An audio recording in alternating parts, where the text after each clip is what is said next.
DKP Pares Overload sa Agura, Cagayan de Oro City. Honest review and issues. Good morning, travelers. Welcome to another Kentot Eats. Yes, nakabisita na ta sa area before pa sila nag-temporary close o nagka-issue.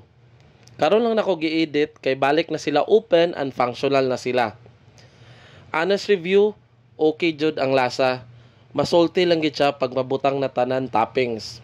And para sa ako, worth it ra jud siya kay 99 pesos, only rice na ka, only sabaw, and naa na kay soft drinks.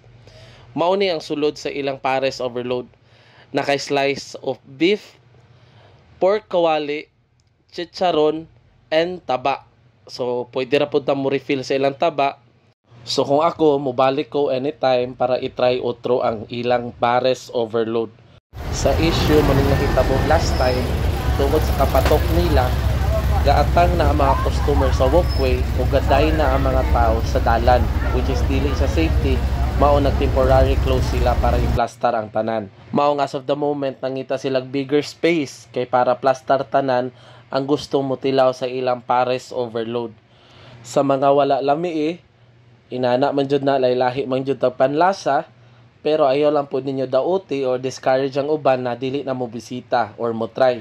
Sa gaingon, nagiawat ra niya si Diwata Pares Overload sa Luzon para sa ako walay sayop ana, especially na ning kamot ang tao na mo boom iyang business. Let's support small and local businesses, especially na katong galaban og patas.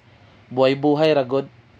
Sa gaplano mo bisita ug mo try sa ilang Pares Overload, heads up nila, more on take out sila karon kay gamay ra gyud kay ilang space para makadine mo sa ilang sulod. Naapod sila fried chicken na 99 pesos gyapon, only rice, only sabaw, and naa na po'y soft drinks ug muna kung gusto balikan og tilawan. Sa panahon karon lisod jud kayo likayan ang mga issues ug mga problema, pero mas importante jud ang pagrespeto ug paghinigalaay.